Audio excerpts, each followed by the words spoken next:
قل هذه سبيلي أدعو إلى الله على بصيرة أنا ومن اتبعني وسبحان الله وما أنا من المشركين.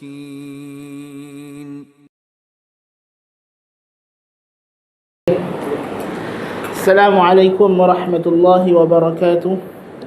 Alhamdulillahi rabbil alamin. Wassalatu wassalamu ala khatamil anbiya'i wal mursalin Sayyidina Muhammadin wa ala alihi wa sahbihi ajma'in. Amma ba'du.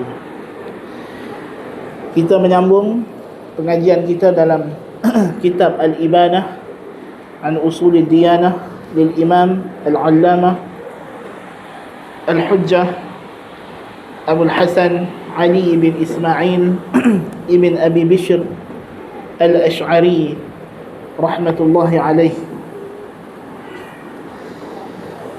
Dan kita masih lagi, hari itu kita dah bincang serba sedikit tentang perjalanan pemikiran beliau ataupun perjalanan permulaan mazhab Al-Asy'ariyah. Betul Ustaz Din? Dah rujuk Ustaz Din kan? Jadi ada sedikit lagi yang nak sentuh tentang, kita dah sebut bagaimana ilmu kalam ini permulaannya itu adalah satu usaha daripada golongan ulama Islam untuk menentang kemasukan ataupun yang kita sebut sebagai gelombang budaya Helleniyah ataupun Hellenistic wave yang dibawa oleh pemikiran-pemikiran asing yang menyerap ke dalam umat Islam, terutamanya ketika berlakunya pertembungan, berlakunya encounters, engagement dengan golongan An-Nasara, golongan Nasrani. Jadi dan Nasara banyak menggunakan seperti yang mereka sifatkan filosofi as the handmaiden of religion, sebagai alat bantu kepada agama untuk mengukuhkan terutama sekali Aristotelian philosophy. Ya, dan kita dah tahu Abul Hasan Asy'ari pun ada beberapa kitab yang beliau tulis untuk membantah Aristotle, walaupun hakikatnya yang dibantah, yang masuk itu sebenarnya Aristotelian dalam bentuk Neoplatonism, seperti yang kita akan bahaskan pada bulan depan insya-Allah taala. Baik. Jadi kita nak tahu sekarang ni Al-Asy'ariyah pula. Jadi Abul Hasan Asy'ari kemudiannya telah dinisbahkan kepada beliau satu aliran kalamiyah, firqah tayyar kalami, firqah kalamiyah yang diberi nama Al-Asy'ariyah wal Maturidiyah. Tak, itu dia tak masuklah, tapi Al-Asy'ariyah tu kan. Walaupun dulu kita jarang dengar, tapi 2-3 minggu ni tiap hari kita dengar. Dah hafal dah semua. Cuma je bila kita tahu apa maksud dia. Jadi Al-Asy'ariyah ini kita definisikan dia satu aliran ilmu kalam yang menisbahkan diri mereka kepada ajaran ataupun ijtihad pemikiran Abul Hasan Asy'ari, metodologi Abul Hasan Al-Asy'ari rahimahullahu ta'ala. Namun begitu, kita kena faham bahawa aliran Al-Asy'ariyah ini telah mengalami sejumlah at-tatawurat, sejumlah perkembangan, percambahan, dan tentulah setiap aliran teologi, baik dianya aliran ahli sunnah wal jamaah atau bukan ahli sunnah wal jamaah, sepanjang zaman mereka berhadapan dengan pelbagai isu-isu baharu. Ya, kalau kita melihat kelompok Al-Hanabilah juga telah mengalami perkembangan-perkembangan dalam pemikiran mereka. Ya, kalau kita melihat kepada golongan As-Salafiyah pada zaman kita ini juga mengalami perkembangan-perkembangan melalui sejumlah anjakan paradigma dan juga istihad-istihad baru, ya, dalam menghadapi situasi-situasi tertentu ataupun menghadapi sikap itu, sehingga membentuk, kita kata dalam aliran itu sendiri mungkin ada beberapa madrasah, beberapa aliran pemikiran yang tertentu, walaupun berkongsi prinsip-prinsip utama, tetapi mungkin kerana ada mauqif tertentu. Kalau kita kata contoh dalam golongan as-salafiyah masalahnya, bila datang masalah peperangan di Iraq ceroboh Kuwait, kan, sudah ada aliran Salafi Saudi dengan aliran Salafi Albani sebagai misal, yang melihat menerima bantuan Amerika itu harus, dengan yang menerima bantuan Amerika itu haram dan bercanggah dengan akidah al-wala' wal bara', kan, seperti pandangan Syekh Albani rahmatullahi alaih, kan. Jadi adalah pertemuan pemikiran di situ, kan, dan menyebabkan berlaku sebuah sedikit pergeseran politik dan seumpama dengannya, kan. Dan kadang-kadang isu bersifat akademik, ilmiah pun boleh berlaku juga. Masalah al-udh bil jahli masalahnya, apabila Syekh Sa'di melakukan ijtihad, perubahan ijtihad dalam madrasah Najdiyah, maka berlaku pertemuan di antara pahaman baru yang berpegang dengan pandangan Syekhul Islam Ibn Taymiyah dengan pandangan lama yang stick kepada traditional Hanbali, pandangan Hanbali tradisi yang tidak melihat adanya uzur bil jahli dalam masalah asyirkul akbar, kan. Lalu berkembang aliran As-Sa'diyah itu berkembang menerusi Ibn Uthaymin, kemudian datangnya Madrasah Ummul Qura di bawah Al-Gharni, ya, sampailah kepada Madrasah Ujairiyah dan Umairiyah, kan. Jadi itu perkembangan yang berlaku, kan. Perkembangan ini, dan berlaku pertemuan dengan golongan Madrasah Najdiyah yang lama, berlaku pula pengharaman kitab itu dan ini, tuduh menuduh, ini tuduh irja', ini tuduh khawarij, kan, berlaku. So kalau ini berlaku dalam aliran yang kita kata paling hampir dengan ahli sunnah wal jamaah, okey, maka tidak pelik kalau aliran ahli kalam juga lebih dahsyat lagi. Cuma Syekhul Islam Ibn Taymiyah kata ahli sunnah wal jamaah walaupun mereka bergaduh, berpecah, tetapi mereka ini saling salah menyalahkan. Mereka tidak kafir mengkafirkan, tetapi berlaku pada aliran ahli kalam seperti yang kita lihat berlaku dalam aliran Mu'tazilah sebagai misal. Mu'tazilah sesama mereka antara satu aliran dengan aliran saling kafir mengkafirkan, ya. Mu'tazilah Basrah dengan Baghdad saling kafir mengkafirkan sama mereka, ya. Antara aliran Jahiziyah dengan Huzailiyah, dengan dan macam-macam lah, kan, berlaku pertembungan yang dahsyat. Dan kadang-kadang walaupun tidak sarih dia sebut kafir, tetapi datang aliran baru. Sebelumnya ada satu pandangan masalah, aliran lama berpegang kata masalah ni adalah usuluddin. Siapa tak percaya salah, kan. Datang madrasah yang kedua daripada aliran yang sama kata tak, hak tu sebenarnya batil, kan. Seperti yang kita akan tengok berlaku sekarang. So aliran Asy'ariyah telah mengalami perkembangan ya.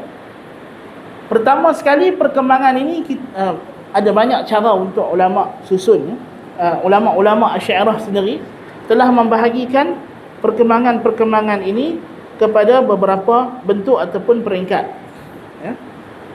Sebagai misal perkataan Syekh Hasan Asy-Syafi'i rahimahullah taala, Imamul Asy'ariyah fi hadha zaman, dia kata nadhkuru fi ijaz anna al-madhhab al-asy'ari qad marra fi al-fatrati allati natahaddatsu anha al-an bi'ahdain. Dia kata kita menyebut secara ringkas di sini bahawa mazhab al-Asy'ari telah melalui pada tempoh yang kita berbincang dengannya sekarang ini dengan dua peringkat, dua fasa. Adik Syekh bagikan kepada dua fasa. Ini yang disebut oleh Imamul Asy'ariyah fi hadzal zaman, ya, iaitulah Hasan Asy-Syafi'i hafizahullah taala. So kita kata al-Asy'ariyah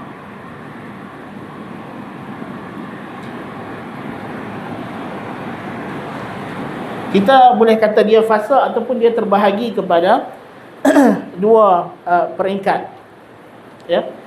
Peringkat pertama ini kita boleh lihat tokoh yang utama, iaitulah bermula dengan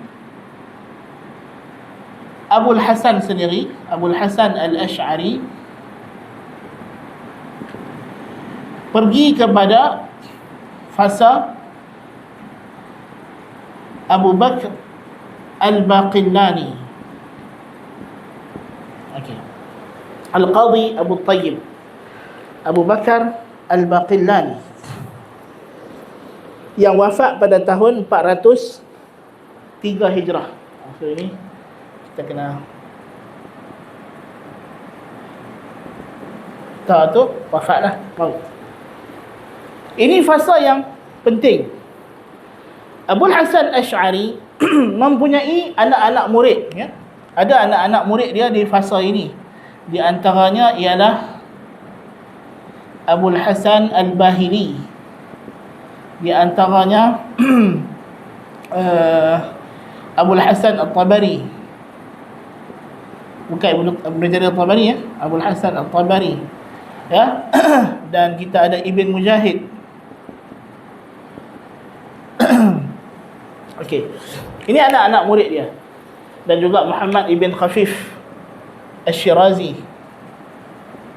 Muhammad Ibn Khafif Asy-Syirazi. Okey. Abul Hasan ni dia punya ada talamiz dia punya disciples dia. Okey, dia punya anak murid dia. Anak-anak murid ini tidak famous dalam mazhab Asy'ariyah. Ya. Mufti wilayah pun mungkin tak kenal ni. Okey? Okey? Kalau kita tanya pun dia pun tak kenal siapa dia ni, tak tahu. Kan? Pasal memang tapi kita tak salahkan dia lah, memang tak famous dan dia dah bukan bidang akidah pula, kan? Kalau yang bidang akidah pun belum tentu kenal. Kan?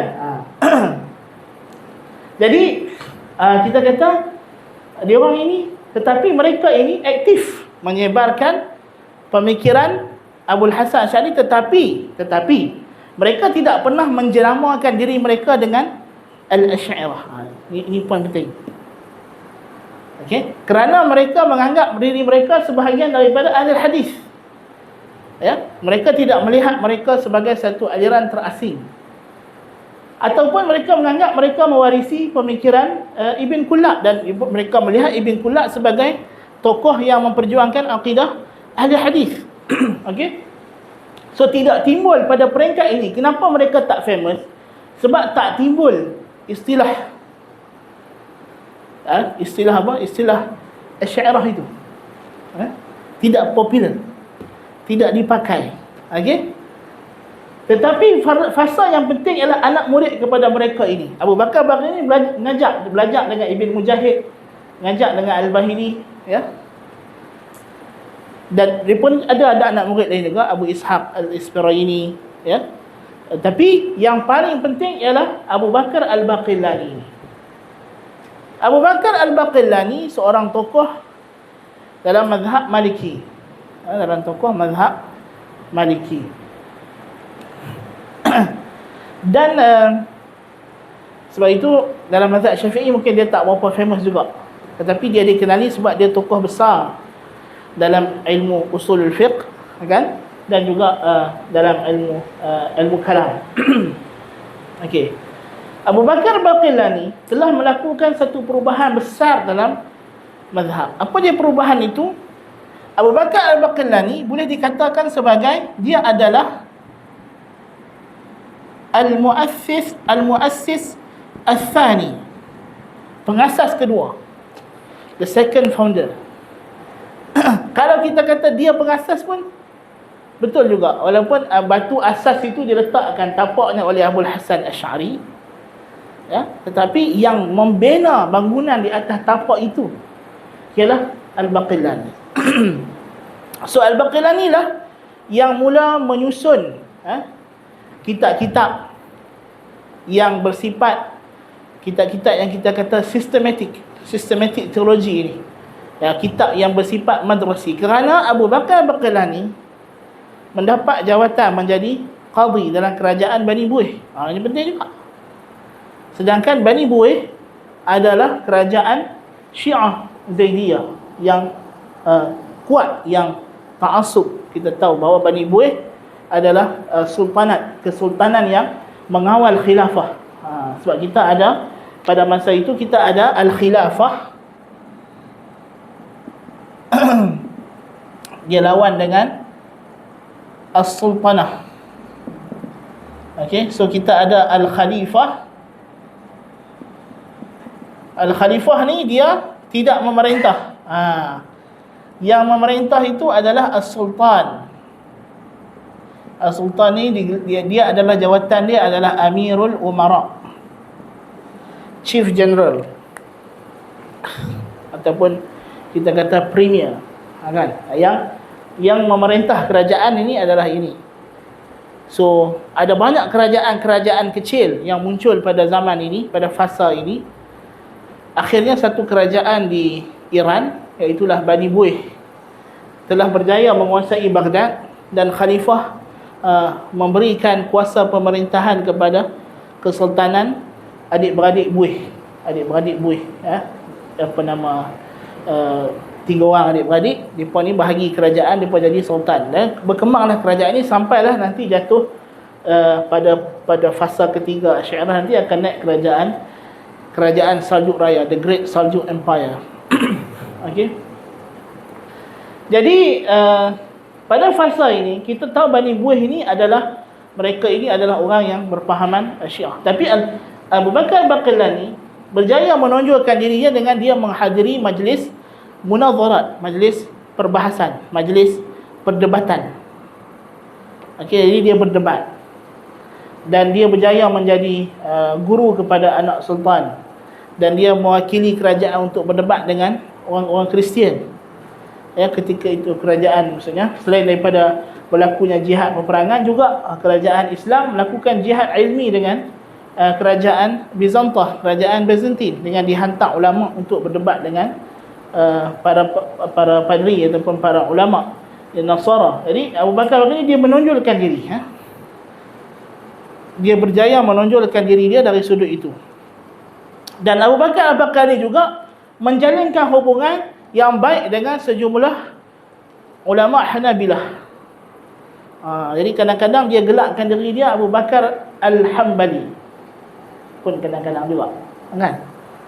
Sebab dia nak tunjuk kata tak ada beza akidah yang dia pegang dengan akidah Imam Ahmad. Okey, dan dia barulah kitab karangan dia, apa nama, yang mendedahkan batiniyah dan sebagainya. Okey. Abu Bakar Baqillani, apa yang beliau buat? Beliaulah yang akan menyusun pengajian ilmu kalam al-Asy'ariyah. So dia at-tasnif, yang penting sekali yang dia buat ini adalah at-tasnif. Ini bukan sahaja taklif, bukan saja mengarang kitab, tetapi tasnif. Dia melakukan penyusunan bab. Jadi ilmu kalam ni mula-mula kita bincang apa? Kita bincang ilmu.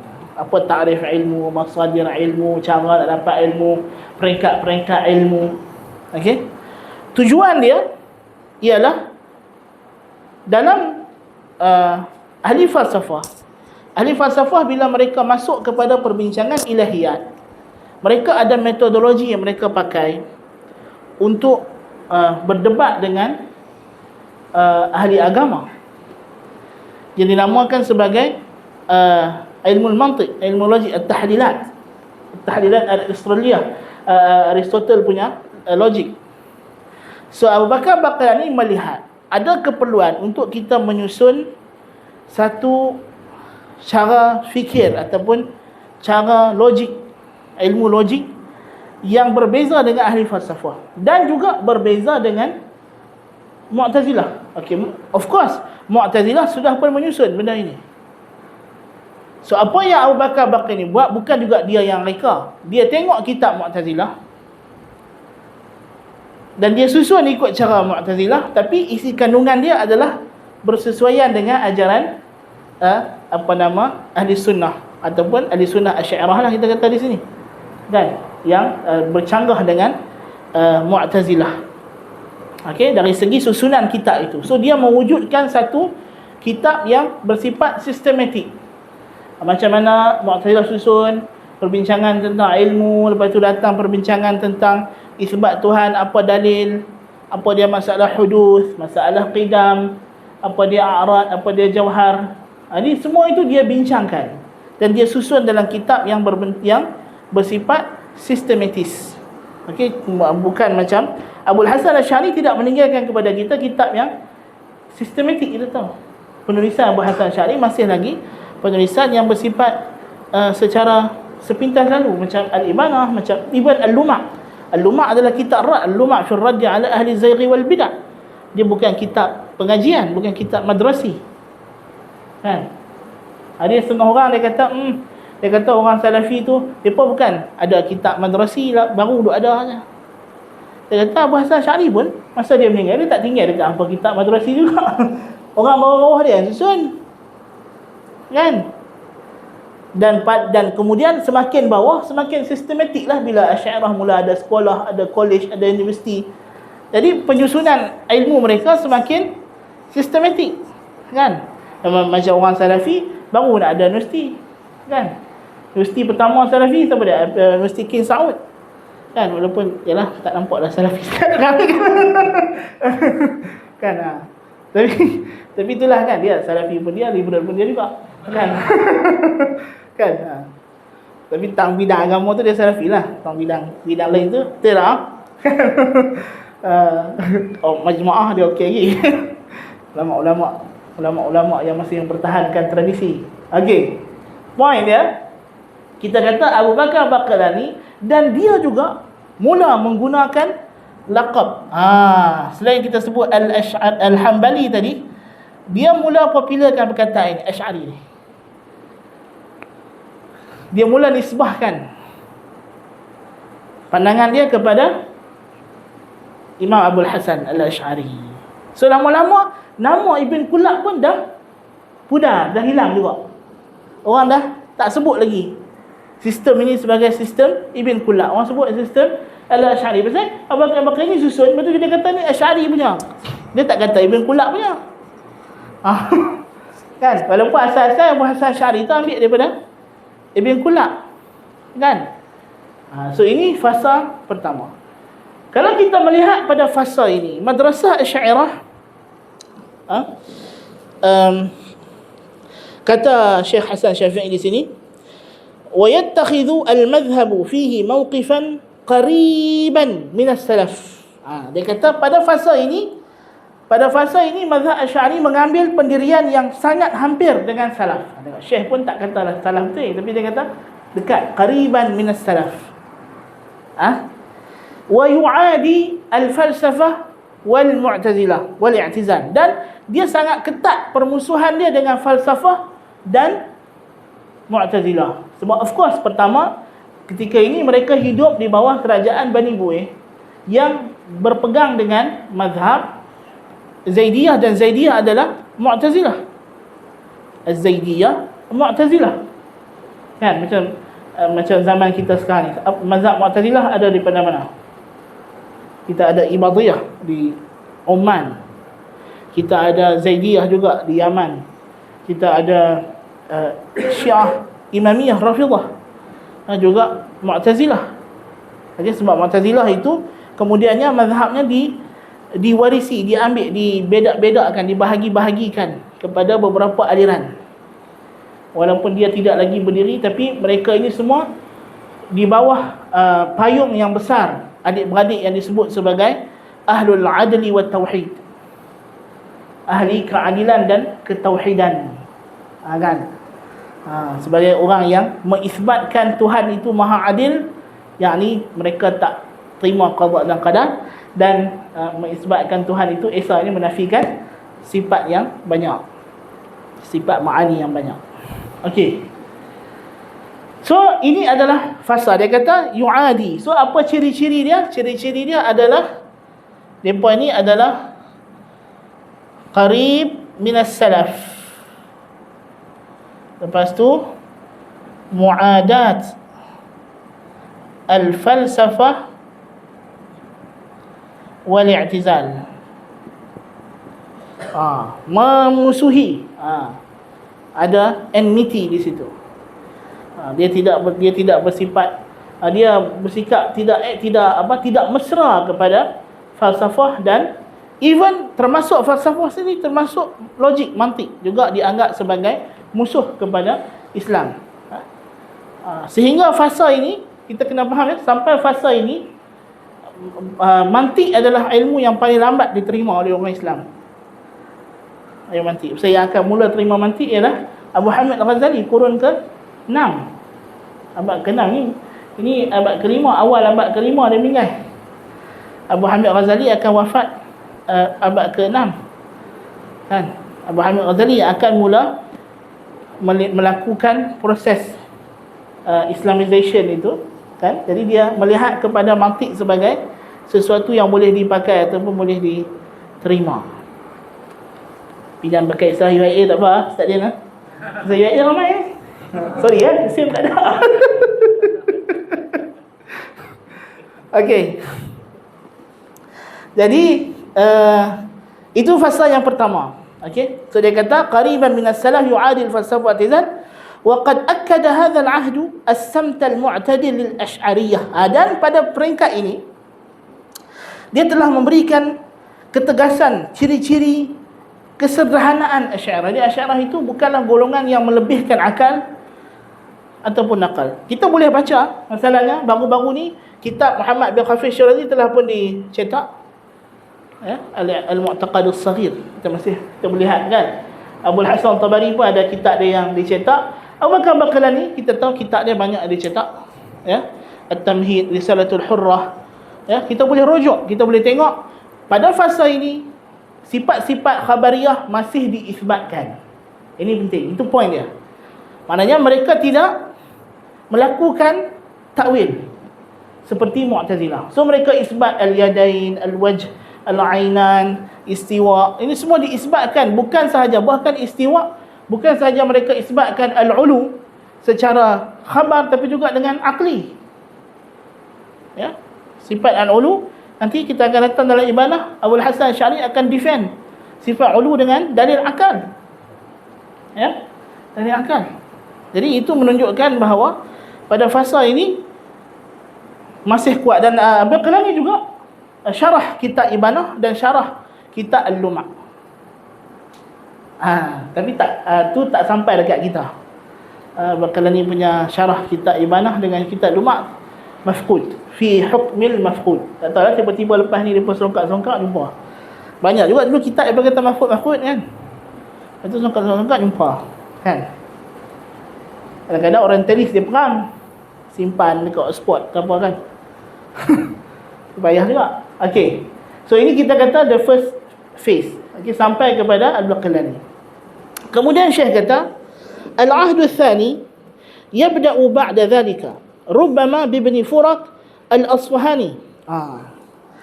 Yang ini kita tengok kemudiannya, walaupun begitu, fasa yang kedua Syekh sebut ini adalah al-'ahdul awal. Kemudian datang al-'ahdul tsani. Al-'ahdul tsani Syekh senaraikan, dia kata mungkin yang pertama kita boleh senaraikan ialah Ibn Furat. Ibn Furat wafat tidaklah jauh beza dengan Al-Baqlani, dia sezaman sebenarnya. Sebab itu kita akan sebut nanti dia adalah kecenderungan peribadi Ibn Furat. Okey. Ibn Furat dan mereka ni dikatakan sebagai Asy'ariyah Khurasan. Asy'ariyah Khurasan. Mereka lebih istitrat, lebih melazimi kelaziman dalil hudus. So you see, macam kita sebut, apabila Al-Kullabiyah beriltizam dengan dalil hudus, dan dalil hudus ni ada dia punya implications, kesan dia kepada pemahaman terhadap Quran dan Sunnah. Dan dia ada dua pilihan. Sama ada golongan Asy'ariyah mengambil sikap menerima di sana memang ada kontradiksi yang mereka tak boleh selesaikan, dan mereka akan kata oh ini adalah kita kena tunduk kepada khabar, keluar daripada hukum akal. Ya, dan semua aliran akan kata macam itu bila datang bab yang dilihat terlalu kontradik, yang mungkin kalau kita ubah, orang mungkin tak terima kita kan. Jadi bila Qadhi Abdul Jabbar dibincang pasal masalah sirat kan, dia kata kalau kita takwil sirat, dia kata ini bercanggah dengan zahir nas, sedangkan nas mesti pegang dengan hakikat, tak boleh suka-suka hati pergi majaz Itu Mu'tazilah cakap. Kan? Kalau Mu'tazilah pun macam itu, bayangkan. Yang ini lawan Mu'tazilah. Kan? Takkanlah depa ni lagilah tak berani suka-suka hati nak takwil. Kan? Walaupun kita terpaksa terima bahawa di sana ada kontradiksi antara dalil hudus yang kita pakai untuk mengisbatkan kewujudan Tuhan dengan sifat-sifat Allah Ta'ala yang datang dalam Quran, bahawa Allah Ta'ala berkata-kata, Allah Ta'ala istiwa, Allah Ta'ala ada sifat-sifat fi'liyah, ya? So mereka akan isbat sifat ini dalam keadaan ada sikit kontradik. Okay? Ibn Fura' mengambil sedikit langkah yang ke depan bila dia tulis kitab Ta'wil Mukhtalifil Hadis, ya? Yang mana Ibn Taymiyah kata takwil Ibn Fura' dalam Mukhtalifil Hadis tak ada beza dengan takwil Bishr Al-Marisi dari segi jenis. Kaedah yang dia pakai sama saja untuk takwil hadis-hadis sifat yang, tetapi kita melihat ketika ini Ibn Fura' juga dia akan menerima nas yang bersifat mutawatir. Tapi bila nas datang dalam bentuk hadis ahad, maka dia mengharuskan. Dia tidak dikata wajib juga. Dia mengharuskan. Sebab Ibn Fura' takkan berhadap nak menolak satu lagi pandangan. Apa dia pandangan? Ada pandangan daripada golongan ini memandangkan ada kontradiksi di antara dalil hudus dengan sejumlah sifat Allah Ta'ala yang datang dalam nas. Penyelesaian yang diberi ialah tafwid. Ini mana kita serah makna kepada Allah Ta'ala, kita tak tahu apa. Itu satu pandangan yang ada disebut oleh Abul Hasan Al-Tabari. Ada kecenderungan itu untuk tafwid. Okey. So Ibn Fura' tak boleh terima. Ibn Fura' kata tafwid ini tajhil, menjahilkan Allah Ta'ala dan Rasul. Takkan Tuhan bercakap dengan benda yang orang tak boleh faham. Kan? Dan Ibn Fura' melihat tafwid sebagai lebih buruk daripada takwil Mu'tazilah. Kan? Dan ini pendirian yang sama yang akan diambil oleh Al-Qushairi dalam risalah tasawuf. Ada dia rad tafwid begitu panjang dalam risalah Al-Qushairiyah. Dan hujah itu diambil daripada hujah Ibn Fura' dalam takwil Mukhtalifil Hadis. Kan? Dan hujah itu kita boleh pakai untuk rad tafwid. Hujah tu memang mantap. Tafwid tu memang bercanggah dengan maqasid akidah Islamiyah itu sendiri dari satu sudut. Okey? Dan maqasidul Quran. Tapi anda lebih cenderung untuk kata Ibn Fura' ni dia tidak membentuk aliran, tapi dia mula timbul bibit kecenderungan ke arah untuk membuka lebih ruang supaya kelaziman dalil hudus ini mengambil presiden, mengambil tempat, mendahului sejumlah nas yang dilihat sebagai tidak qat'i, nas yang bersifat dhanni pada penilaian mereka. Okey. Dan Syekh sebut daripada Ibn Fura' pergi kepada Asy-Syahristani. Okey, Asy-Syahristani apa bila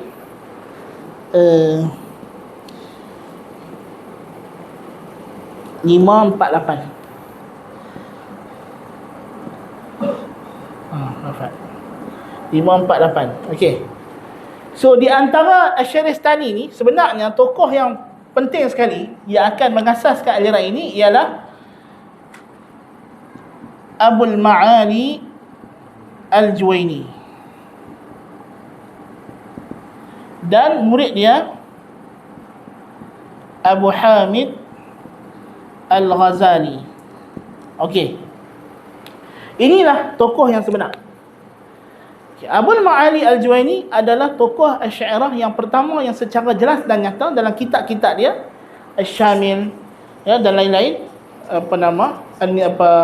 mengisytiharkan bahawa kita kena takwil nas-nas yang dalil lafzi yang terdedah kepada ihtimal makna. So kita dia tidak lagi melihat dari sudut hadis itu hadis mutawatir ke hadis ahad dhanni qat'i, tapi bagi dia dalil lafzi bersifat ihtimali, bersifat ada makna yang pelbagai. So as long as dia terbuka kepada pelbagai interpretation, kita kena interpret supaya tidak bertembung dengan kelaziman dalil hudus. So actually Abul Ma'ali Al-Juwaini, ya, sebab tu kata musannif di sini, wa min a'lamihi Al-Juwaini wa tilmidhuhu Al-Ghazali wa fihi naz'a al-madhhab ila al-israf fi at-ta'wil. Dia ni lah, dia kata wa fihi naz'a al-madhhab ila al-israf fi at-ta'wil wa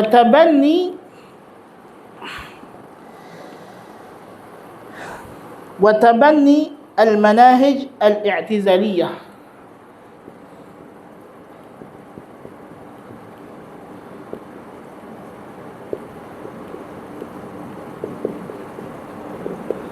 Dan juga dia kata apa? Wal qabul bi ba'd al-afkar al-falsafiyah.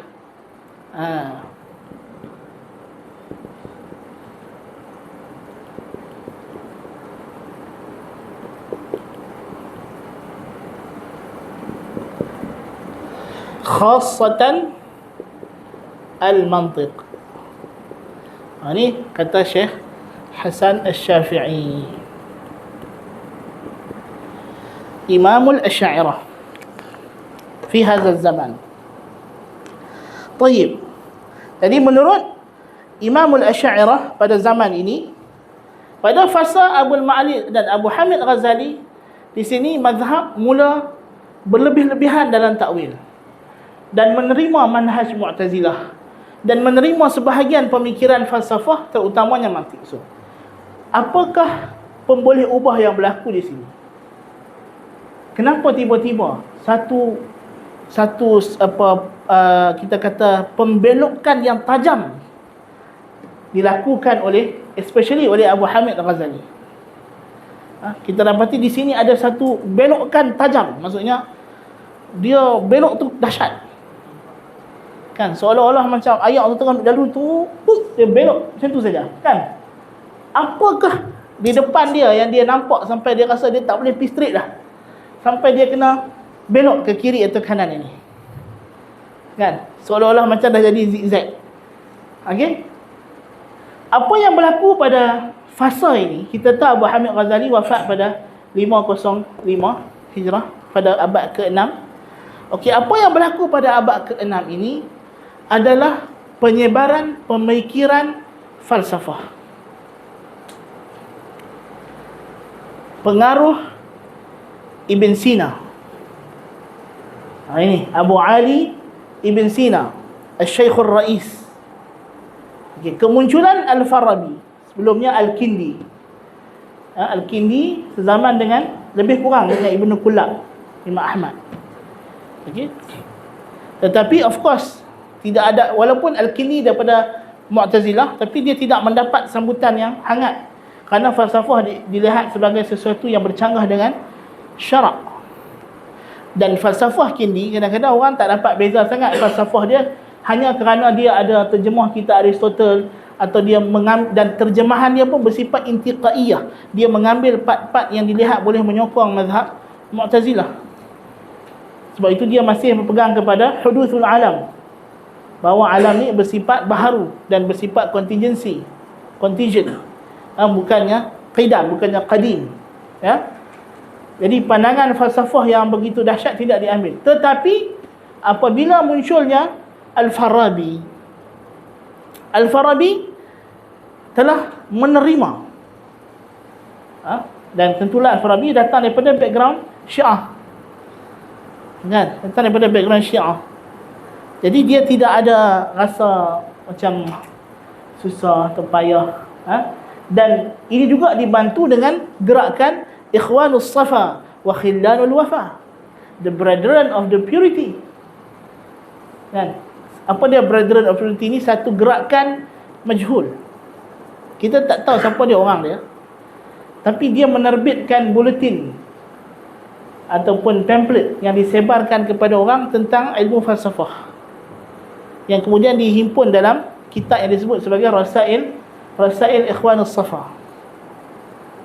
Dia adalah gerakan yang bersifat, kita panggil, cuba untuk menjadikan falsafah itu to take the philosophy to the street, bawa filosofi itu ke jalanan, okay? Untuk dikaji oleh semua orang. Al-Farabi kemudiannya menerima, ya, Neoplatonism dan menggagaskan akidah, menerima konsep qidamul alam, dan dia mengarang kitab dia yang masyhur, Al-Madinatul Fadilah. Of course, kitab Al-Madinatul Fadilah ini adalah satu usaha dia untuk mengislamisasikan kitab Jumhuriyat Aflatun, Republic of Plato. Kan? Bukan sekadar menterjemah, tapi dia tulis versi baru. Jadi sebab itu Al-Farabi digelar sebagai Al-Muallim Al-Thani, the second teacher selepas Aristotle,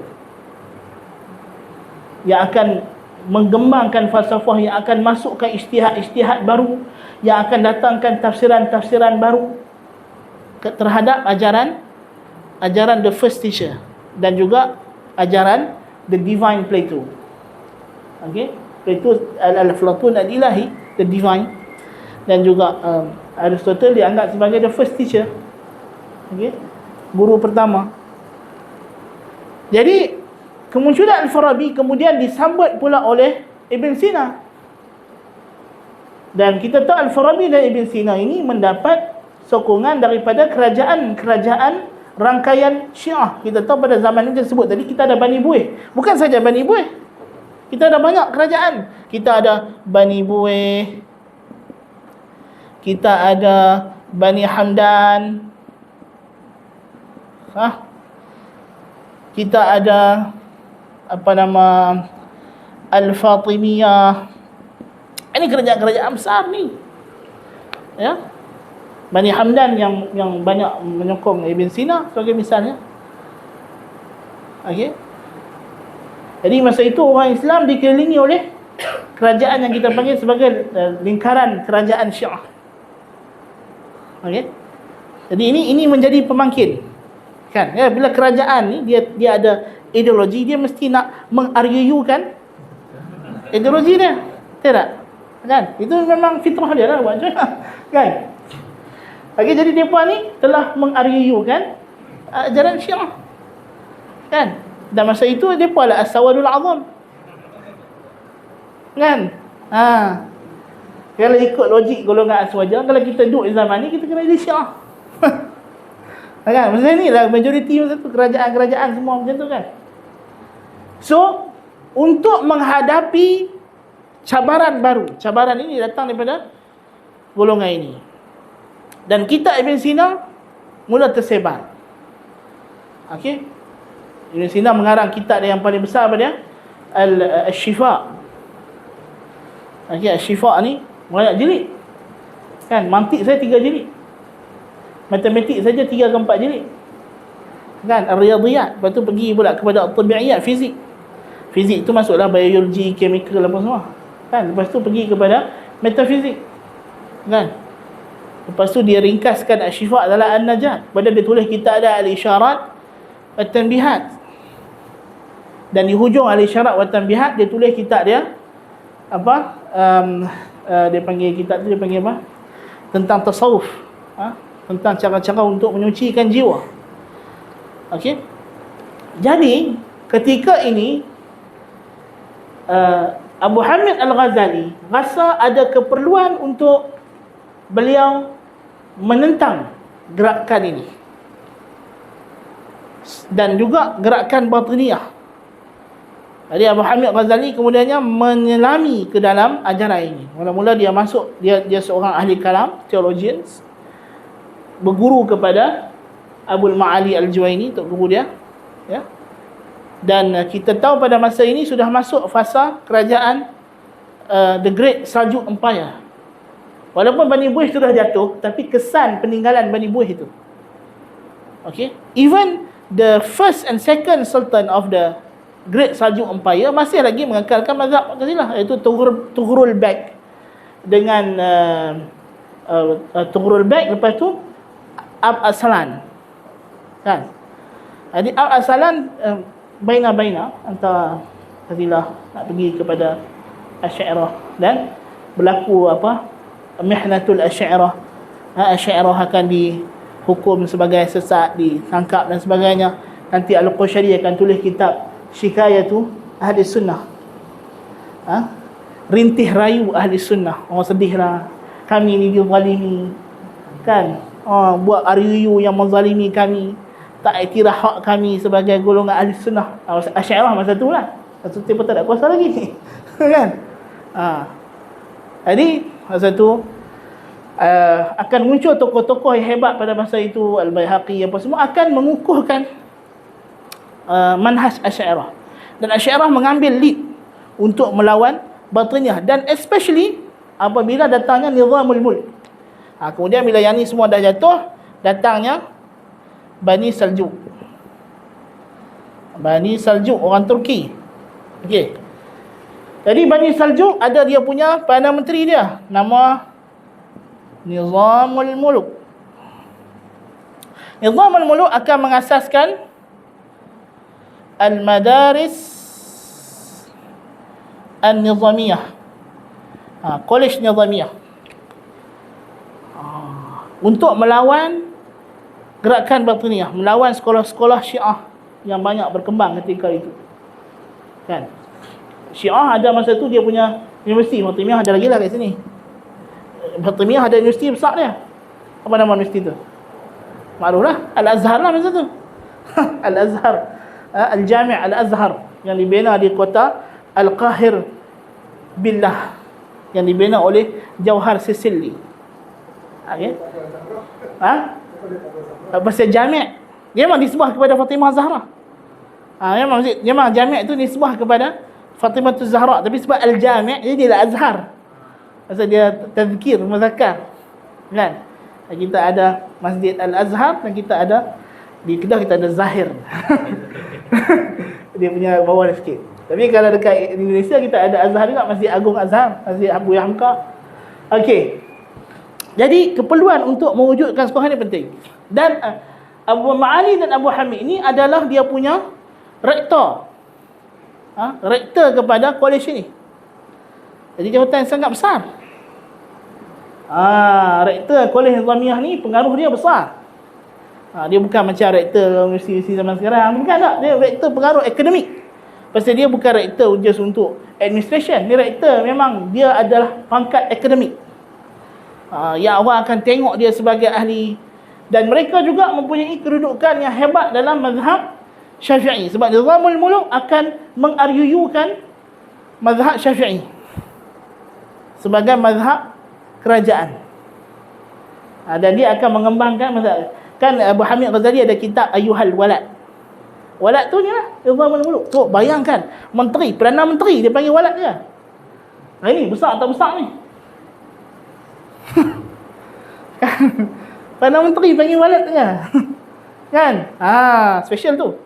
Kan, jadi itu, ataupun kalau bukan Nizamul Mulk mungkin anak dia, wallahu alam. Salah satu kena cek balik. Tapi itu kira ada jawatan yang sangat besar. Jawatan yang sangat besar. So kita dapati ketika ini orang Islam berhadapan dengan ancaman. Ancaman daripada apa? Yang pertama daripada Al-Batiniyah. Batiniyah ni terdiri pada kerajaan Fatimiyah. Kemudian bila kerajaan Fatimiyah jatuh, datang pula apa dia? Assassin. Okey, dia assassin.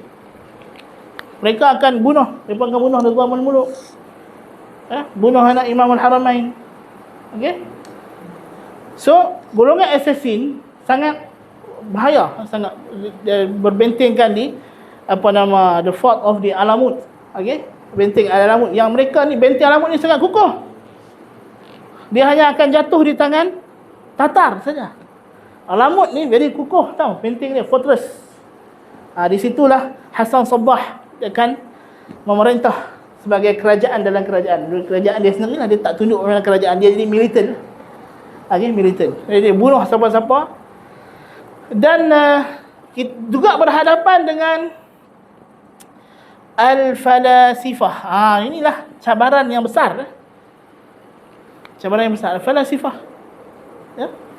Dan Abu Hamid Ghazali melihat ilmu kalam yang sedia ada, yang kita panggil sebagai pre-Ghazalian kalam. Itu ilmu kalam dibahagikan kepada dua fasa secara besar. Pre-Ghazalian dengan post-Ghazalian. Sebab ilmu kalam lepas Ghazali tak samalah. Jadi Ghazali melihat perlunya ilmu kalam ini dimantapkan dan diperkukuhkan supaya boleh menghadapi cabaran-cabaran dan syubhat-syubhat baru yang dikemukakan oleh ahli falsafah yang muntasibuna lil Islam. Depa ni kalau dulu kita dapat ahli falsafah tu Kristian, Yahudi ataupun orang bukan Islam. Tapi sekarang kita ada ahli falsafah yang dia mengatakan dari dia Islam. Dia solat 5 waktu, menghadap Kaabah, ambil wuduk dan sebagainya. Kan? Buka kitab dia, Bismillahirrahmanirrahim, Alhamdulillahirabbil alamin. Kitab dia serta mana ada bismillah. Kan? Jadi syubhat itu lebih besar dan dia berdalilkan ayat Quran pula yang ditakwil. Kan? Dia akan isbat qidamul alam dengan dalil Quran. Bayangkan. Itu sampai tahap itu. Walaupun nanti bahkan Ibn Sina sampai ke tahap menggagaskan bila dah sampai satu keadaan dia tak boleh nak masuk, Ibn Sina akan gagaskan apa? Ibn Sina kata wahyu untuk orang awam, falsafah untuk orang intelektual. Jadi orang awam, wahyu ni Tuhan berbohong demi maslahah awam. Tuhan kata dia mendengar, dia melihat, tapi Tuhan tak ambil tahu pun alam ni. Tuhan tak cipta pun alam ni. Alam ni jadi macam tu saja. Kan? Jadi ini syubhat-syubhat yang kuat ini memaksa Abu Hamid Ghazali terjun kepada bidang falsafah. Maka dia pun menulislah kitab dia yang masyhur, iaitulah Maqasidul Falasifah, sebagai introduction kepada kitab utama dia, iaitulah Tahafut Al-Falasifah. Tengok kataan di sini, tajuk yang Abu Hamid Ghazali bagi. Penting bang. Dia tak kata Tahafut Al-Falsafah. Tengok. Jadi ada satu kepercayaan dalam diri Abu Hamid Ghazali, falsafah itu pada dirinya sendiri tak salah. Tak salah. Okey, satu pendirian yang akan diwariskan kepada Ibn Taymiyah. Ibn Taymiyah akan terima bahawa falsafah tu pada diri dia tak salah. Kan? Yang salah tu siapa? Ahli falsafah. Ahli falsafah tu yang macam-macam jenis. Pasal falsafah secara fitrahnya akal Tuhan cipta pada kita untuk berfikir. Kita tak boleh kata anti akal. Islam bukan agama yang anti akal. Islam bukan agama yang menghalang kita untuk berfikir. Al-Quran suruh kita fikir. Of course, kita kena kaji. Kaji unta, kaji langit, kaji bumi, kaji apa semua. Ilmu matematik dan sebagainya. Takkan kita nak tolak matematik. Kan? Takkan kita nak tolak geometri. Takkan kita nak tolak trigonometri.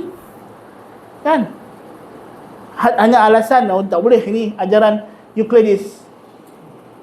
Kalau pakai matematik, ini ajaran Pythagoras. Kita tolak tak? Kan? Jadi ada keperluan di sini untuk menzahirkan bahawa Islam tidak anti ilmu. Sebab tu bila kita tengok Abu Hamid Ghazali tulis kitab dia Jawharul Quran, kitab yang dianggap sebagai tapak permulaan kepada i'jaz ilmi, kan, ataupun tafsir ilmi, scientific tafsir saintifik. Dia akan kata dalam Quran ni ada ilmu ini, ada ilmu itu, untuk beritahu kepada orang.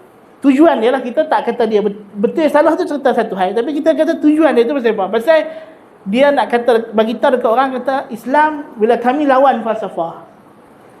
Okey, bila kami lawan falsafah, bukan kami tolak ilmu perubatan, bukan kami tolak matematik, bukan kami tolak kimia. Kan?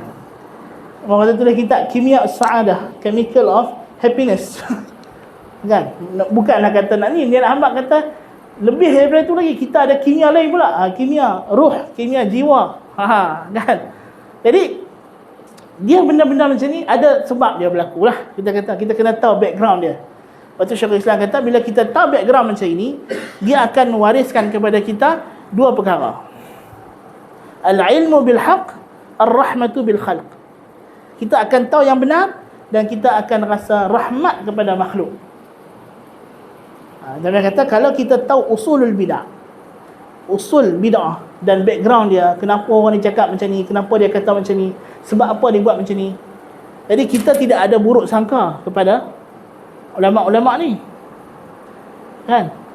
Kita akan, nanti Al-Ghazali akan kata dalam kitab dia Mishkatul Anwar, zikir orang awam la ilaha illallah, zikir orang khawas la huwa illa huwa, kan? Mula-mula bila masuk zikir dalam suluk sebut la ilaha illallah, la ilaha itu Allah, Allah, Allah. Lepas tu jadi hu. Lepas tu lepas tu hilang tu. Tak sebut apa dah. Masa tu dia kata bersedia akan datang kasyaf. Kan? Benar-benar ni dia terima. Pasal dia terima dalam Neoplatonism, okey? Itu kita akan bincang bulan depan lah. Tapi poin dia adalah benda itu datang masuk dalam tujuan yang baik. Bukannya dia orang jahat, tak. Bukan dia nak ingkar agama, tidak. Dia orang yang nak mempertahankan agama. Okey? Jadi di sini berlaku satu keperluan baru dalam agama pada pandangan dia, keperluan dalam ilmu kalam untuk mengambil metodologi yang disebut di sini, al-manahij at-ta'wil dan al-manahij al-i'tizaliyah wal qabul bi ba'd al-afkar al-falsafiyah. Terutamanya mantik. Abu Hamid Al-Ghazali bagi dia mantik, mantik grade A. Siapa tak belajar mantik, tak ada fiqh dengan ilmu dia, maka dia akan masuk ke ilmu mantik ke dalam ilmu usul al-fiqh. Dalam kitab dia Al-Mustasfa. Okey? Tayyib. Dan berterusanlah ilmu itu diwarisi sampai kepada Asy-Syahristani. So, pada peringkat Asy-Syahristani ini kita boleh kata peringkat ilmu kalam Asy'ariyah yang bercampur dengan falsafah ini sudah menjadi systemized. Sebab Asy-Syahristani juga akan ikut langkah Ghazali. Dia akan tulis kitab Musara'at al-Falasifah. Dia akan tulis kitab ni. Dan dia akan tulis satu kitab yang penting, nama dia Nihayatul Iqdam fi Ilmil Kalam. Kemuncak kemajuan dalam ilmu kalam, kemuncak tapak dalam ilmu kalam. Maksudnya habislah, dia dah langkah pergi sampai ke garis penamat ilmu kalam dah. Okey. So boleh dikatakan dengan Asy-Syahristani ini dia dah matang. Okey. Maka dengan itu berubahlah aliran Asy'ariyah ni tadi daripada satu aliran yang begitu muadat al-falsafah wal i'tizal kepada menerima sejumlah besar pandangan ahli falsafah dan ahli kalam. So daripada Asy-Syahristani, Asy'ariyah ini akan terus diwariskan kepada tokoh-tokoh ulama dia sampailah di tangan Muhammad ibn Umar Ar-Razi, digelar dengan Fakhruddin Ar-Razi, yang datang, dan Fakhruddin Ar-Razi akan menyempurnakan apa yang telah diletakkan di sini, batu asasnya. Fakhruddin Ar-Razi akan pergi lebih jauh untuk membawa Asy'ariyah lebih jauh lagi. Dari sudut apa lebih jauh ini kita kata? Dari sudut bukan sahaja Fakhruddin Ar-Razi bukan lagi menjawab ahli falsafah dengan bentuk kita kata menulis kitab membantah, tapi dia membantah falsafah dengan cara menulis syarahan kepada kitab-kitab Ibn Sina. Dan dia akan digelar sebagai Asy-Syarih, pensyarah kitab, bersedia tulis kitab Syarhul Isyarat wa Tanbihat. Ini akan mempengaruhi Ibn Taymiyah nanti untuk dia tulis Syarhul Asfahaniyah. Kan, so Ibn Taymiyah sangat terpengaruh dengan cara Ar-Razi, kan? Sangat Ar-Razi dalam membawa perdebatan teologi itu, kan? Jadi walaupun Al-Ghazali juga ada kesan yang besar pada jiwa Ibn Taymiyah rahmatullah ta'ala alaih. Of course, so inilah Asy'ariyah yang kita kenal. Dan juga satu keistimewaan Asy'ariyah ialah kita dapati sejak daripada awal Asy'ariyah, Ibn Mujahid dan Muhammad ibn Khafif Asy-Syirazi ini adalah tokoh tasawuf. Tokoh tasawuf. Tasawuf dan ilmu kalam adalah asalnya dua musuh. Mu'tazilah dengan tasawuf tak boleh masuk. Kan, tak boleh masuk. Walaupun ada tokoh-tokoh awal sufi yang cenderung kepada Qadariyah, tapi mereka bukan Mu'tazilah. Dan mereka cenderung kepada fahaman Hambali seperti golongan As-Salimiyah. Yang kita dah bincang masalah As-Salimiyah, dan kita bincang masalah apa tu? Hanabilatul Julud. Kan? Jadi tasawuf asalnya cenderung kepada Hanabilah. Tapi kita dapati ada tokoh-tokoh tasawuf kemudiannya mula menjebakkan dia. Walaupun of course Al-Junaid juga dikatakan berguru dengan Al-Harith Al-Muhasibi. Al-Harith Al-Muhasibi lebih awal. Tetapi kemudiannya, kemuncaknya, selain daripada kesatu paduan dengan i'tizal dan juga falsafah, penting untuk kita stresskan Asy'ariyah juga menerima plus lagi apa dia, at-tasawuf. Bermula dengan Al-Qushairi, Abdul Karim Al-Qushairi Al-Ab, dan menjadi sempurna di tangan Al-Ghazali. Pasal macam kita sebut tadi, tasawuf yang dibawa ini ialah dia waris daripada Ibn Sina. Kerana dia adalah dalam package Neoplatonism yang dibawa masuk oleh Al-Farabi. Kan? Sebab dalam Neoplatonism, untuk mengenal Tuhan, kita dah tak boleh guna akal. Sebab akal ni dah di luar daripada Tuhan, dah luar daripada hukum alam, hukum akal, hukum apa. Tapi cara kita nak kenal Tuhan adalah dengan kasyaf. Jadi kita kena buat something. Kena pergi duduk bertapa, tak boleh bercakap dengan orang, untuk kenal Tuhan. Dan ini yang akan disebut oleh Abu Hamid Ghazali. Dia akan ubah qanun kulli.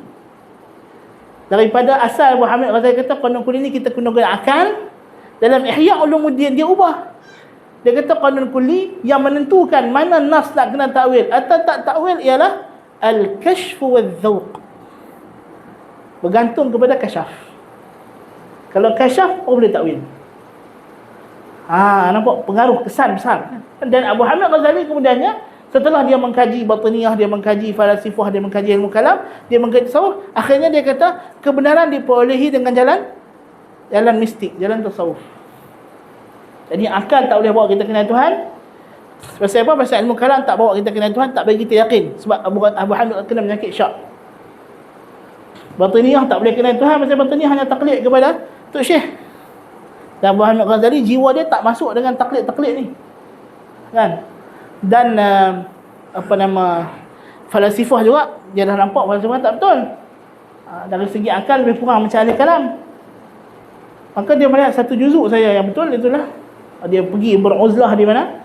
Di Baitul Maqdis. Lepas tu di sana dia tulis kitab Ihya Ulumuddin, dan dia tulis kitab dia Al-I'tiqad, Risalah Al-Qudsiyah. Kan? Jadi ini perkembangannya. Daripada itu kita dapati Asy'ariyah sampai kepada zaman kita ini adalah pada fasa selepas daripada Asy-Syaristani ini. Especially fasa Ar-Razi. Ya, fasa Ar-Razi. Dan Asy'ariyah itu dia bercampur bukan sahaja dengan falsafah, tapi juga bercampur dengan tasawuf falsafi. Tasawuf falsafi. Dan menarik juga fakta untuk kita tahu, Fakhr Razi yang wafat pada 600 Hijrah lebih, pada abad ke-7 Hijrah, ya, sezaman dengan Muhyiddin Ibn Arabi. Kan? Muhyiddin Ibn Arabi. So, kemudian yang muncul golongan yang melihat ilmu kalam tidak lagi diperlukan. Daripada kita buang masa lebih banyak ilmu kalam betul-betul, betullah kali ilmu kalam tak bagi kebenaran. Yang kita dapat kebenaran ni apa? Ialah kita beruzlah, kita masuk suluk. Kebenaran ni Tuhan yang kena buka kita. Kan? Jadi wujudnya aliran tasawuf yang berkembang, bermula dengan As-Sahrawardi, kemudian sampai kepada tangan Ibn Arabi. Dan berlaku pergolakan yang besar di antara Ar-Razi dengan Ibn Arabi. Ibn Arabi pujuk Ar-Razi masuk tarekat, tapi Ar-Razi tak mau. Kan? Dan Ibn Arabi akan tabanna al-aflatuniyatul muhdatsah bi akmaliha. Dia akan ambil sepenuhnya Neoplatonism. Itu macam mana, itu kita bincang nantilah dalam Neoplatonism ni lah. Kita tak masuk dalam Asy'ariyah dah. Tapi poinnya kita nak kenalkan. So kenapa Asy'ariyah yang ada itu agak berbeza dengan dalam Al-Ibana, berbeza dengan kitab Al-Baqillani, ya, itu kerana Asy'ariyah itu mengalami perubahan, mengalami perkembangan, ya. Jadi dah tak sama. Jadi kita tahu mereka nak reviewkan Asy'ariyah, tapi pasal apa dia larang kita mengajak kita Ibana? Kita punya disalah. Tapi sebab Asy'ariyah itu adalah istilah yang vague, istilah yang bersifat samar, istilah yang ada dia punya deep ambiguity, satu kesamaran yang dalam. Asy'ariyah yang mana? Kan? Asy'ariyah yang ini kah, yang itu kah? Kan? Lepas tu bila sebut tasawuf, Junaid dan Al-Ghazali, juga istilah yang very vague. Kan? Sebab Junaid tak sama dengan Ghazali tasawufnya. Tasawuf Junaid lah, Ghazali lah. Kan? Tak sama. Tapi kalau dah Junaid dan Ghazali, pasal apa terima Ibn Arabi? Pasal apa tak masuk ke Ibn Arabi? Pasal apa tak berani sebut Ibn Arabi? Segan-segan juga. Kan? Jadi itu perkara-perkara yang kita kena faham. Okey. Jadi apa yang kita nak bincang dalam kitab ini, kita akan melihat Asy'ariyah di peringkat awal ketika dia muncul. Macam mana Asy'ariyah ketika itu adalah the handmaiden of Salafism. Dia adalah alat kepada orang Salafi untuk mempertahankan akidah daripada serangan Mu'tazilah. Itu betul. Atau Ibn Taymiyah kata Al-Hanbaliyatu fima yuthbitunahu min al-aqliyat far'un 'ala al-Asy'ariyah. Hanabilah dalam penghujahan akal mereka adalah cabang kepada Asy'ariyah, mereka pinjam daripada Asy'ariyah. Wal Asy'ariyatu fima yuthbitunahu min al-khabariyat far'un 'ala al-Hanbaliyah. Dan Asy'ariyah juga apa yang mereka isbat dalam akidah mereka berdasarkan nas, itu dia pinjam daripada Hanbali, dia ambil daripada Hanabilah. Kan? Tapi kemudiannya berlaku perpecahan, berlaku pergeseran apabila Asy'ariyah itu mula menzahirkan akidah-akidah yang lebih cenderung kepada Mu'tazilah dan falsafah. Sehingga datang Ar-Razi, Ibn Taymiyah kata Ar-Razi ini dia lebih dekat dengan golongan Mutajahimah, golongan yang sokong kepada Jaham dan Safwan berbanding golongan Salafiyah. Itu benda yang kita kena faham. Tayyib. So ini penting kita dapat baca daripada kitab Syekhul Asy'ariyah, Imamul Asy'ariyah fi hadzal zaman, Hasan Mahmud Asy-Syafi'i. Dalam kitab ada Al-Madkhal ila Ilm al-Kalam. Dengan ini kita dah habis mukadimah kita. The next class nanti insya-Allah kita masuk kepada mukadimah Abil Hasan Asy'ari dan juga Mu'tazilah. So Abu Hasan Asy'ari akan mulakan ibadah ni dengan sejumlah akidah Mu'tazilah yang dia akan sebut. Wallahu ta'ala a'lam bis-shawab. Ada soalan? Ya.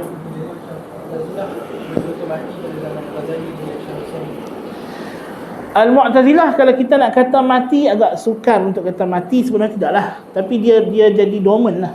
Dia tidak lagi mewakili wajah umat Islam untuk mencabang falsafah. Dan dia telah diambil dengan, dia tidak lagi dikenali sebagai aliran, tetapi dia dikenali sebagai pemikiran yang diwariskan kepada aliran-aliran seperti Zaidiyah, seperti Syiah. Okey. Tapi of course sebab itu Ibn Taymiyah kata, Ibn Sina bila dia mengasaskan falsafah dia asaskan falsafah dia berdasarkan campuran ajaran Aristotle dalam bracket Neoplatonism plus Mu'tazilah. Nanti Ibn Arabi pun bila dia nak asaskan Wahdatul Wujud, dia akan dasarkan pada ajaran Mu'tazilah plus Neoplatonism. So Mu'tazilah tu dah jadi sebagai base foundation. Dia bukan lagi jadi sebagai satu aliran macam kita kata liberalism pada zaman kita. Ada liberalism tak jadi sebagai satu aliran lagi, dia dah jadi sebagai satu prinsipal. Pegangan demokrasi. Dia bukan satu aliran, tapi dia adalah satu pemahaman, pegangan dalam politik sebagai misal. Contoh, kita begini fahamlah. Kan? So jadi Mu'tazilah bukanlah habis. Tapi malah kita tak ada lagi tokoh-tokoh yang purely Mu'tazilah. Mungkin yang terakhir lah Qadhi Abdul Jabbar. Qadhi Abdul Jabbar. Kan? Yang adalah ulama besar mazhab Syafi'i ya, macam sama juga dengan Al-Mawardi dan juga Az-Zamakhsyari daripada kalangan Hanafiyah. Okay? Dan itu pun satu keunikan juga. Mu'tazilah asalnya mazhab Hanafi. Kemudian Al-Qadhi Abdul Jabbar tukar menjadi Syafi'i. Lepas tu Qadhi Husain Abu Husain Al-Basri yang akan menggagaskan penulisan usulul fiqh. Daripada situlah dan Ar-Razi banyak terpengaruh. Dan kita tengok Abul Ma'ali Al-Juwani, dia banyak baca kitab-kitab Al-Jubaiyan, Abu Ali dan Abu Hashim Al-Jubai. Dua orang ulama yang merupakan tok guru kepada Abul Hasan Asy'ari. Jadi pengaruh Mu'tazilah tu mula meresap kepada Asy'ariyah. Lepas tu 2-3 tahun lepas kan ada dipetahkik kitab Al-Mufaddal. Kan? Al-Mufaddal ni ulama Mu'tazilah. Tapi Asy'ariyah tahqiq kitab tu, dia kata ni kitab Asy'ariyah. Depa pun dah tak tahu dah identiti. Depa dah tenggelam puncak dah lost identity. Depa dah tak boleh beza dah. Kan seolah-olah maksudnya kalau Mu'tazilah berdiri depan dia ingat Mu'tazilah tu dia. Dia dah dah bersatu dalam wujud. Wahdatul wujud. Kan? Wallahu a'lam. Ya.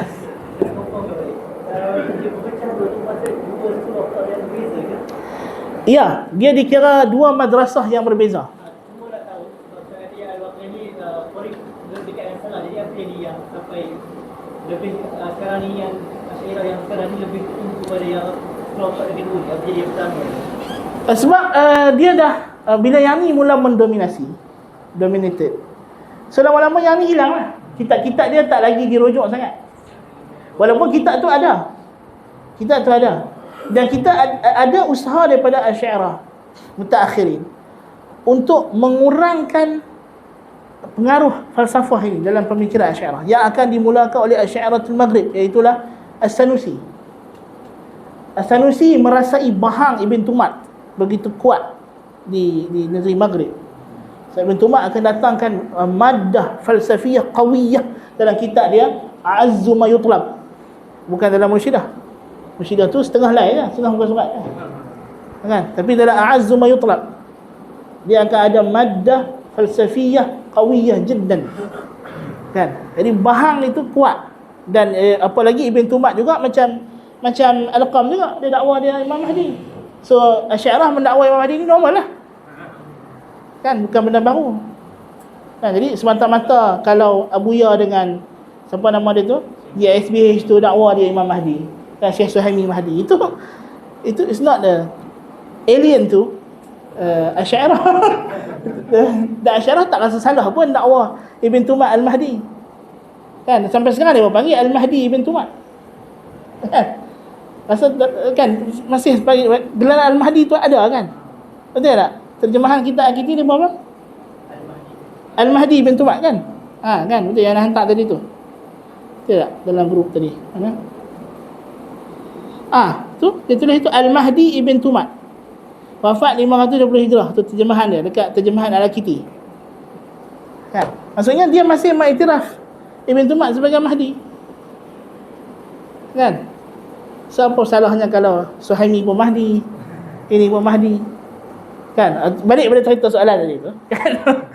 Dia jadi kita kata ya ada usaha daripada kalangan Asy'ariyah, especially Asy'ariyah Maghrib. As-Sanusi cuba untuk mengambil jalan supaya Asy'ariyah ini tidak terlalu melampau. Lepas tu As-Sanusi akan haramkan kitab Al-Baydawi, kitab Al-Fakhr Razi kan. Bahkan dalam Kubra, di awal-awal Kubra dia nukil perkataan Ibn Taymiyah untuk Rad Ar-Razi kan. Maksudnya dia rasa bahawa Ar-Razi pembawa Ar-Razi itu terlalu melampau.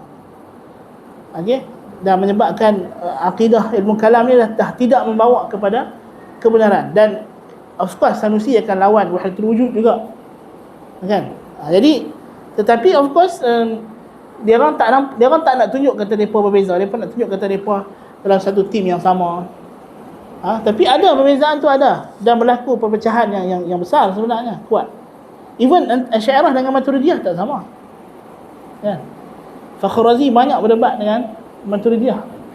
Dan bila kita sebut tadi ada je kafir mengkafir di sini, bukanlah makna depa ni mengkafir tetap mengkafir. Walaupun berlaku Abu Hamid Ghazali dikafirkan oleh Asy'ariyah Maghrib. Lalu dia karang kitab dia Faisal At-Tafriqah Bainal Islami wan Zandaqah. Kitab ni special dia tulis untuk orang Asy'ariyah. Sebab Asy'ariyah masa itu ekstrim dalam takfir. Asy'ariyah ketika itu ekstrim dalam takfir. Sebab tu Ghazali sebut di mukadimah. Dia kata engkau kena tahu wahai orang yang dia cakap tu lah, dia tak sebut nama, bahawa akidah Asy'ariyah ni bukanlah agama. Kalau tinggal Asy'ariyah bukannya menjadi kafir, Ghazali kata, kan? Sebab Ghazali akan datangkan takrirat yang dianggap bercanggah dengan apa yang ditakrirkan oleh Asy'ariyah yang generasi awal ni, kan? Jadi ada golongan Asy'ariyah yang daripada belah sini akan anggap Al-Ghazali telah melakukan kekufuran. Bayangkan sampai tengah tu, kan? Jadi adalah dia punya pertarungan itu ada. Okey. Cuma nampak macam mana dia kita kata pengaruh yang sebelah sini lebih kuat. Sebab dia yang paling dekat, paling hampir. Kan? Paling hampir. Macam kita dengan Ibn Taymiyah lah, orang Salafi kata pasal Ibn Taymiyah. Ada kita yang paling dekat, macam hampa dengan Fakhr Razi juga. Kan? Dia yang paling banyak menjawab syubhat-syubhat yang semasa yang ada. Dia yang susun kaedah-kaedah. Jadi bila kamu nak pertahankan akidah kamu daripada serangan-serangan, syubhat-syubhat, kan? Tentulah kamu akan cari ulama yang lagi bawah. Pasal dia tahu syubhat lagi banyak dan dia jawab lagi banyak syubhat daripada orang sebelum dia. Kan? Jadi kok mana pun mereka tak boleh nak istighnaq daripada ini. So memanglah Asy'ariyah terdahulu dia pun tak, Asy'ariyah zaman sekarang dia pun tak tahu sangat. Betul sampai sekarang ada Asy'ariyah yang boleh ingkar ibadah. Kan? Ini benda yang tak tergambar di akal pada asalnya. Macam mana satu Asy'ariyah yang mendakwa diri dia ustaz ataupun apakah, kan? Tapi tak terima ibadah atas alasan isi kandungan. Sedangkan orang semua tahu ini Asy'ariyah memang tak sama. Kan, kalau you ukur isi kandungan ibadah dengan Asy'ariyah yang you pegang dalam kitab-kitab Al-Juwaini, Sahibul Irsyad, jadi memanglah tak samalah. Tapi bukan bermakna ibadah ni palsu. Kan? Memang berlaku ada pecahan aliran, pecahan school of thought yang baru muncul dalam Asy'ariyah, walaupun mengekalkan usul Abul Hasan Asy'ari, tetapi melazimi konsekuensi, implication daripada dalil hudus itu lebih jauh lagi.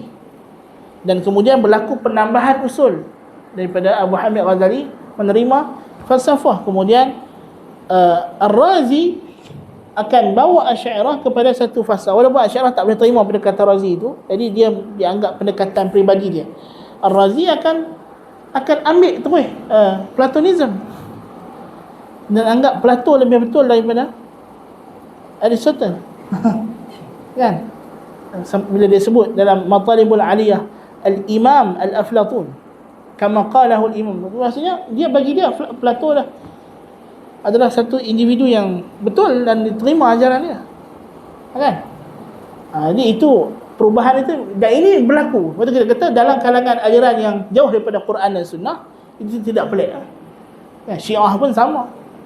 Berlaku pecahan dalam Syiah, dalam Mu'tazilah. Jadi itu benda memang normal lah. Dalam aliran itu sendiri pecah lagi. Kan? Wallahu ta'ala a'lam. طيب نكتفي بهذا القدر. أقول قولي هذا وأستغفر الله العظيم لي ولكم. سبحانك اللهم وبحمدك أشهد أن لا إله إلا أنت أستغفرك وأتوب إليك. السلام عليكم ورحمة الله وبركاته.